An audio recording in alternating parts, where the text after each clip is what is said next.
Welcome back to our video series on our end-of-life care pack. I'm Dr. Courtney Prue, the founder and lead veterinarian at Rest Your Paws. We've created the End-of-Life Care Pack, a 36-page resource for families who are navigating the end of life of their pet. Today, I'm going to be talking to you about quality of life. Quality of life is something that we use as veterinarians to help guide pet owners in knowing when is the right time to put your pet to sleep. It's a really important thing to evaluate because it allows us to make the decision at the right time. Ultimately, if you can make the decision when your pet's quality of life is no longer adequate, you can prevent suffering and ensure they pass away with dignity. I like to think of quality of life in three main buckets. The first bucket is your pet's physical well-being. The second bucket is their emotional well-being. And the third bucket is their social well-being. So the first bucket I always talk to pet owners about is what is your pet's physical well-being? So physical well-being would be considered, if your pet has a specific disease that they're diagnosed with. Are they experiencing any pain or discomfort from that disease? Now, the physical well-being bucket is the easiest for pet owners to pay attention to because it basically is what you can see on the outside, the symptoms that they're displaying and whether they're showing obvious signs of discomfort. And so that tends to be what families put the most amount of emphasis on. Are they eating? Are they drinking? Are they toileting okay?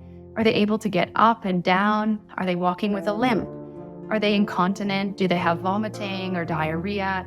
And those are the things, because we can see them, that's what we often pay most attention to.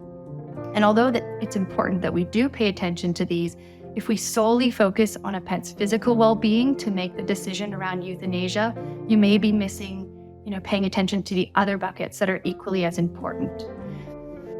The second bucket that I like to talk to families about is the pet's emotional well-being. And this would be comparable to a pet's mental health as we think about it for our human friends. So when pets have disease that affects their physical well-being, oftentimes we see parallels in their emotional well-being go down as well and their ability to cope mentally with that disease. So this would be things like, are they experiencing anxiety or stress? Are they really bored because they can't get up and down and they're in the same spot all day because their mobility is not great anymore? Often pets that lose their hearing and their vision become incredibly anxious and not really understanding where their surroundings are, and they start to feel a bit more isolated. And so as we see the pet's physical well-being bucket start to decline, we also see that their emotional well-being and their ability to cope with their diseases from an emotional standpoint also goes down as well. The third bucket that I like to talk to families about is what is your pet's social well-being? So that's their ability to engage with their surroundings, to see when you come home from work and run to the door and greet you and wag their tail. Are they still excited that you're around every day? Do they still want to jump up on the couch and come for scratches when you're watching TV?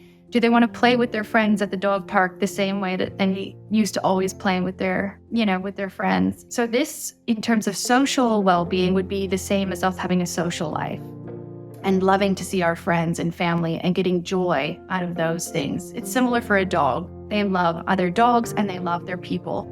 And when they're not able to enjoy their friendships and their family, then that could also really be affecting their social well-being.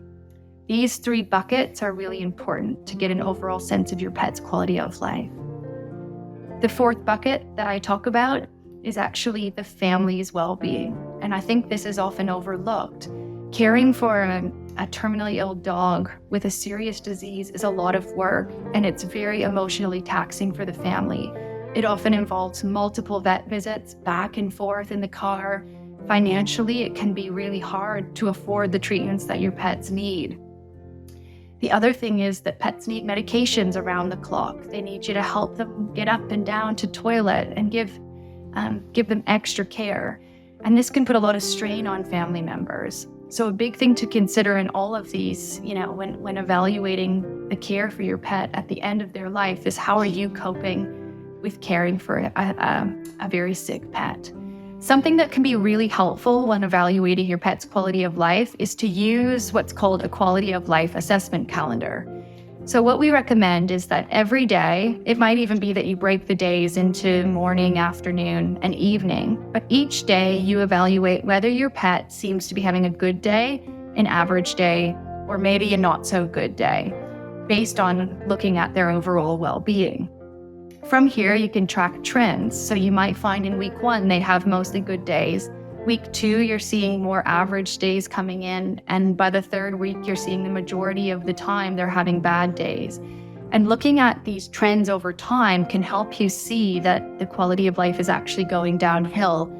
And that can be a really good way for you to know with a little bit more confidence, and it's a little bit more quantitative to know when is the right time to say goodbye.